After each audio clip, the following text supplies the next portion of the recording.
നമുക്കിന്ന് മഷ്റൂം വെച്ചിട്ടൊരു ഓമലേറ്റ് ഉണ്ടാക്കിയെടുക്കാം. അതിലേക്ക് ഞാൻ ബട്ടർ മഷ്റൂമാണ് എടുത്തിരിക്കുന്നത്. നല്ല വൃത്തിയായി കഴുകിയിട്ട് ചെറിയ കഷ്ണങ്ങളായിട്ട് മുറിച്ച് മഷ്റൂം മാറ്റി വയ്ക്കണം. പിന്നെ ഇതിലേക്ക് ഞാൻ 2 കോഴിമുട്ടയാണ് എടുത്തിരിക്കുന്നത്. അതിലേക്ക് കുറച്ച് പാലൊഴിച്ച് നല്ലപോലെ ബീറ്റ് ചെയ്തിട്ട് കോഴിമുട്ടയും മാറ്റി വയ്ക്കണം. പാലൊഴിക്കുമ്പോൾ നല്ല പതഞ്ഞ് പൊന്തി വരും കോഴിമുട്ട പൊരിച്ച് വരുമ്പോൾ.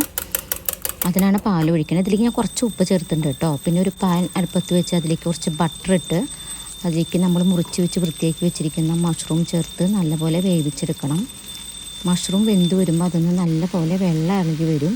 ഇതിലേക്ക് ഞാൻ കുറച്ച് ഉപ്പ് ചേർത്ത് കൊടുക്കുന്നുണ്ട്. മഷ്റൂമിലേക്ക് ആവശ്യമുള്ള ഉപ്പ് ചേർത്ത് കൊടുക്കുന്നുണ്ട്. പിന്നെ മഷ്റൂം നല്ലപോലെ ഇളക്കി വേവിച്ചെടുക്കണം. ഇതേ വെള്ളമൊക്കെ നല്ലപോലെ പുറത്ത് വന്നിട്ടുണ്ട്. ഇത് നമുക്ക് വറ്റിച്ചെടുക്കണം കേട്ടോ. വെള്ളം ദേ വറ്റി വന്നിട്ടുണ്ട്.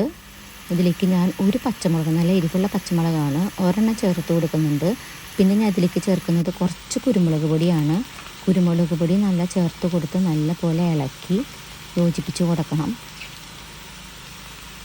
നല്ലപോലെ ഇളക്കി യോജിപ്പിച്ച് കൊടുത്ത മഷ്റൂം നമുക്ക് ഈ പാനിൽ നിന്ന് മാറ്റി വയ്ക്കാം. ഈ സെയിം പാനിൽ തന്നെ ഞാൻ മുട്ട പൊരിച്ചെടുക്കണം. സെയിം പാനിൽ കുറച്ച് ബട്ടർ ചേർത്ത് കൊടുക്കുക. എന്നിട്ട് അടിച്ച് വെച്ച് ബീറ്റ് ചെയ്ത് വെച്ചിരിക്കുന്ന കോഴിമുട്ട പരത്തി കൊടുത്ത് 1 സെക്കൻഡ് ഒന്ന് അടച്ച് വെക്കണം. പിന്നെ അത് തുറന്ന് മുട്ടയുടെ ഒരു സൈഡിൽ നമുക്ക് മഷ്റൂം ഫില്ല് ചെയ്ത് കൊടുക്കാം.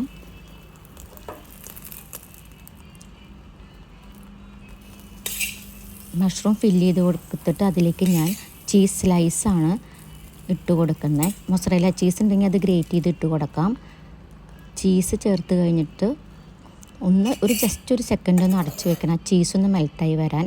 നല്ല രുചിയാണ് ഈ ഓമലേറ്റ്. എല്ലാവരും ഒന്ന് ഉണ്ടാക്കി നോക്കൂ. എൻ്റെ ചാനൽ ഇഷ്ടപ്പെടുകയാണെങ്കിൽ ലൈക്ക് ചെയ്യാനും സബ്സ്ക്രൈബ് ചെയ്യാനും ഷെയർ ചെയ്യാനും മറക്കല്ലേ. Thank you so much.